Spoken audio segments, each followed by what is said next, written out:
The Grammar of Devotion, Defining the Exclusive Worship of Yahweh. Introduction. The absolute boundary of biblical monotheism reserves all religious devotion exclusively for Yahweh, establishing an unbridgeable ontological distinction between the Creator and the created order. Contemporary definitions of divinity commonly rely on phenomenological criteria, viewing a deity as a superhuman spirit with power over nature. However, determining whether Jesus of Nazareth is the proper recipient of worship necessitates historical and exegetical precision concerning the biblical narrative's teaching on the exclusive worship of the God of Israel. This article maintains that the grammar of early Christian devotion, its structure of worship, honor, and exclusive address, demonstrates that the earliest believers included Jesus within the unique identity of Yahweh. He is not regarded as a second God, but as the incarnate Son who shares the Creator's throne, name, and worthiness of worship. In the book The Incarnate Christ and His Critics, A Biblical Defense, Robert M. Bowman Jr. and J. Ed Komashevsky ground their apologetic in this exclusive worship of Yahweh. Understanding this system is essential for seminary students and contemporary theologians, as it not only defends historic orthodoxy against Unitarian and progressive challenges, but also anchors the Church's liturgy and prayer life in the historical reality of apostolic faith. Old Testament Foundations, the Absolute Boundary of Monotheism. To understand the significance of early Christian devotion to Jesus, one must first establish the theological boundaries set by the Hebrew Scriptures. The Old Testament consistently presents a strict exclusive monotheism where Yahweh alone is the proper object of religious honor. The Shema establishes the uniqueness of God, Deuteronomy chapter 6, verse 4, and Moses explicitly instructed the Israelites regarding the exclusivity of their devotion. Fear the Lord your God, serve him only, and take your oaths in his name, Deuteronomy chapter 6, verse 13. Jesus himself affirmed this exact boundary during his wilderness temptation, Matthew chapter 4, verse 10. Yahweh explicitly refuses to share his unique divine glory with any created being. Through the prophet Isaiah, God declares, I am the Lord, that is my name. I will not yield my glory to another or my praise to idols. Isaiah chapter 42, verse 8. The exclusivity of Yahweh's identity is continually linked to his role as the sole creator and sovereign ruler. He proclaims, I am the Lord, and there is no other. Apart from me there is no God. Isaiah chapter 45, verse 5. Consequently, universal worship is reserved for Yahweh alone. Before me every knee will bow, by me every tongue will swear. Isaiah chapter 45, verse 23. The New Testament authors repeatedly apply these exclusive Yahweh texts directly to Jesus. For example, Psalm 97, verse 7 commands, Worship him, all you gods, a text the author of Hebrews directly applies to the Son, stating, Let all God's angels worship him. Hebrews chapter 1, verse 6. The boundary of biblical monotheism is not erased in the New Testament. Rather, Jesus is astonishingly placed on the Creator's side of the creator-creature divide. The Hand's taxonomy, recognizing divine identity. To navigate the vast theological data of the New Testament, Bowman and Komaszewski employ a systematic taxonomic framework organized around the acronym HANDS, honors, attributes, names, deeds, and seat. This procedure moves beyond isolated proof texts, supplying a comprehensive matrix that demonstrates how early Christians recognized Jesus as sharing in the unique identity of the God of Israel. These 5 pillars operate interdependently. Divine honors arise from the recognition of Jesus' incommunicable attributes and divine names. His deeds, such as creation, forgiveness, and sovereignty over chaos, affirm these names and attributes. His shared seat on the cosmic throne establishes the spatial and eschatological context in which worship is both unavoidable and appropriate. The taxonomy, therefore, offers a unified portrait rather than a compilation of isolated proof texts. Second Temple context and the divine identity paradigm. The assertion that early Jewish believers worship Jesus must be evaluated within its proper historical matrix. For decades, the scholarly consensus assumed that high Christology was a late Hellenistic development. James D.G. Dunn, in his book Christology in the Making, argued for a somewhat gradual development of Christology, suggesting that the earliest Christians utilized Jewish wisdom and spirit categories to understand Jesus, and questioning whether the earliest Christology was already the highest. Similarly, scholars like Maurice Casey argued that the full deification of Jesus developed later as a Gentile interpretation distinct from Jewish monotheism. Although Dunn appropriately stresses the influence of wisdom categories in early Christian thought, the devotional practices documented by Larry Hurtado demonstrate that intense expressions of devotion to Jesus emerged remarkably early within Christian communities. The devotion to Jesus was simultaneously explosively rapid and thoroughly rooted in Jewish tradition. Martin Hengel observes that more Christological development occurred in the 18 years between Jesus' crucifixion and Paul's earliest epistles than in the subsequent 7 centuries of church history. This rapid development is best explained by Richard Bauckham's divine identity framework. Bauckham argues that Second Temple Judaism defined the one God not primarily by abstract essence, but by unique identity markers. Yahweh is the sole creator and sovereign ruler of all things. Because of this unique identity, Yahweh alone is worthy of exclusive worship. Building on this system, Chris Tilling notes that Paul's relational language, such as believers existing in the Lord and offering direct prayer to Jesus, coheres fluently with this divine identity paradigm, demonstrating an exclusively divine Christology. Although Second Temple Judaism encompassed various speculative traditions, including exalted patriarchs and principal angels in 1 Enoch or Philo's Logos, the distinction between God and creature remained firmly established. Early Christians crossed this line due to a combination of Jesus' own claims, the resurrection appearances, and the Spirit-enabled recognition that he shared Yahweh's unique identity. They did not simply appropriate these categories, rather compelled by the resurrection, they included Jesus within Yahweh's unique identity as creator, ruler, and recipient of worship. This development did not blur the boundary, but redefined it from within the framework of Jewish monotheism. Language and historical challenges. Despite this historical evidence, modern alternative Christologies frequently attempt to challenge the worship of Jesus.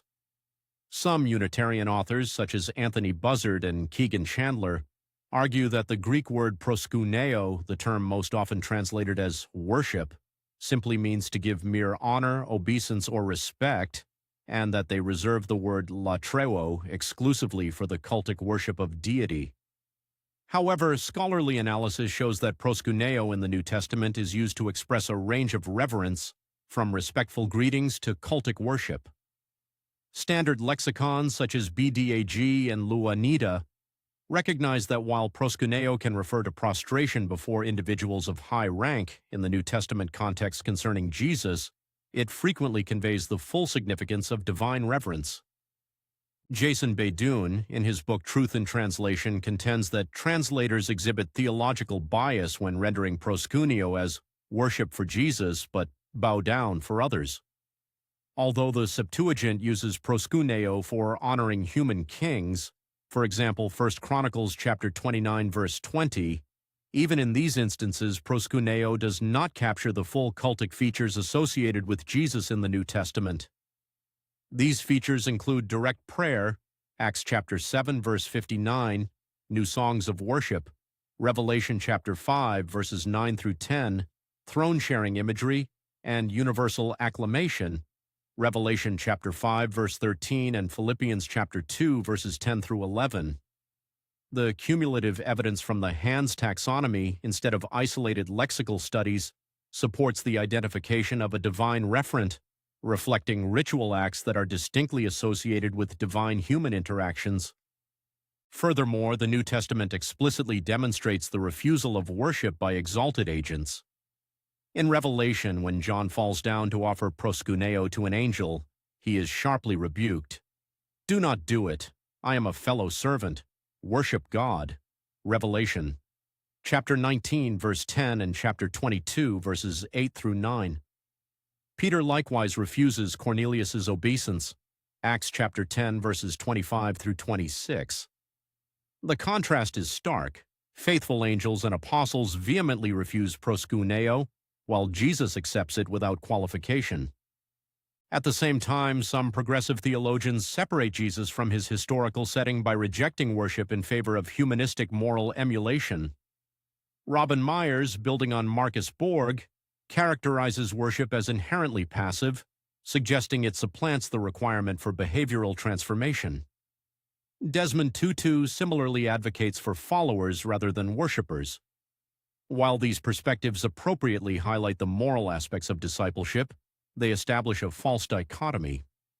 Detaching the incarnate Son from divine worship disregards historical evidence and reduces Jesus to a first-century mystic or social reformer, thereby diminishing the eschatological significance of his resurrection and divine authority. Gospel accounts and Gieshen's criteria in action. Academic analysis by Charles Gieshen details specific criteria for asserting the divinity of a personage within the ancient Jewish worldview, which closely correspond to the Hans taxonomy: divine veneration, divine appearance, divine name, divine function, and divine position. Applying these criteria to the gospel narratives reveals a deliberately formed theology where the incarnate Son receives reverence strictly reserved for the Creator. In the Gospel of Matthew, the Magi's worship of the infant Jesus, Matthew chapter 2, verse 11, is striking given the biblical prohibition against worshiping anyone but God. As Bruner observes, this episode implicitly points toward Jesus' divinity, even if the narrative does not state it explicitly. Following Jesus' later affirmation that God alone must be worshipped, Matthew chapter 4, verse 10, Matthew systematically demonstrates individuals offering this exact veneration to him. When Jesus calms the storm, he performs a divine function, exercising Yahweh's sovereignty over chaos as depicted in Psalm 107. The disciples' response is divine veneration. They fall down and worship him, confessing, "Truly you are the Son of God." Matthew chapter 14, verse 33. This is not simple awe. In a Jewish context, a mortal man who accepts worship after commanding the forces of nature is either a terrifying blasphemer or the creator of the universe. Following the resurrection, this worship intensifies. The women take hold of his feet and worship him, Matthew chapter 28, verse 9, as do the disciples on the mountain, Matthew chapter 28, verse 17. Similarly, in John chapter 9, verse 38, the healed blind man confesses belief in the Son of Man and immediately worships him. Luke uses a brilliant literary device called inclusio to make the same point. The only occurrences of proskuneo in Luke are found in the temptation narrative and at the ascension. Jesus rebuffs the devil by quoting the mandate to worship God alone, Luke chapter 4, verse 8. At the end of the gospel, as the victorious resurrected Jesus is carried into heaven, the disciples worship proskuneo him, Luke chapter 24, verse 52. Immediately afterward, they return to the temple to bless God, Luke chapter 24, verse 53. They did not view their worship of Jesus as a violation of their temple liturgy.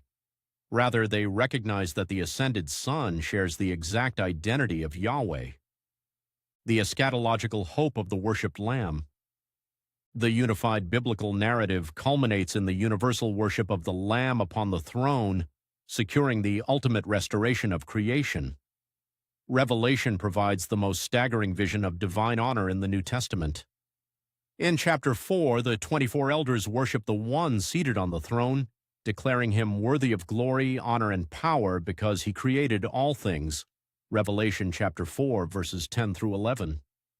In chapter 5, the exact predicates of divine honor offered to the Creator are offered directly to the Lamb. Both are declared worthy using the Greek word axios, and both receive honor using the Greek word time, power using dunamis, and glory using doxa, Revelation chapter 5, verse 12. These four predicates are deliberately identical to those offered the Creator in chapter 4, verse 11, creating a deliberate inclusio that places the Lamb on the divine side of the ontological line. This magnificent scene simultaneously fulfills the new song of Isaiah chapter 42, verse 10, and the universal acclamation of Isaiah chapter 45, verse 23. Finally, every creature in heaven and on earth praises both the One seated on the throne and the Lamb in simultaneous unified worship. Revelation chapter 5, verse 13. This eschatological worship fulfills the grand monotheistic vision of Isaiah chapter 45. As the Apostle Paul writes in Philippians chapter 2, verses 6 through 11, God has highly exalted Jesus and bestowed on him the name above every name, the divine name of Yahweh, so that at the name of Jesus every knee should bow and every tongue confess that Jesus Christ is Lord. The eschatological expectation that the whole world will worship Yahweh is fulfilled precisely when the whole world bows in worship to Jesus Christ. Conclusion. The grammar of early Christian devotion definitively shows that the earliest believers included Jesus of Nazareth within the unique, exclusive identity of Yahweh. By examining the rigorous boundaries of Old Testament monotheism, applying the Hans taxonomy, and utilizing Baucham's framework of divine identity, it is clear that the worship of Jesus was not a late Hellenistic corruption, but an early Jewish and explosively rapid response to the resurrection. The New Testament writers, fully aware of the prohibition against worshiping created beings, unhesitatingly portrayed Jesus receiving the proskuneo due only to the Creator. For seminary students and church leaders, understanding this theology is necessary for both pastoral practice and scholarly research. How does this firm understanding of Christ's divine identity shape the liturgy and prayer life of your congregation? In what ways does accepting the exclusive worship of Jesus fortify your engagement with modern progressive spiritualities that seek to reduce Christ to a mere moral exemplar? This theology also prepares seminary graduates to participate in interfaith dialogue with clarity, distinguishing Christian monotheism, centered on the crucified and risen Lord, from both the strict Unitarianism of Islamic Tawhid and the pluralism of polytheistic traditions. Trinitarian theology is not a 4th century innovation. Its origins are rooted in 1st century Christian worship. The Lord Jesus Christ is to be accorded the unreserved honor due to him, as he receives the worship of heaven by virtue of sharing the very ontological nature of God. Future research needs to continue to examine how this early Jewish high Christology was received and codified by the patristic writers, yet the foundation remains firmly established in the biblical text. The one who suffered on the cross of Calvary is the one who reigns on the throne of the universe,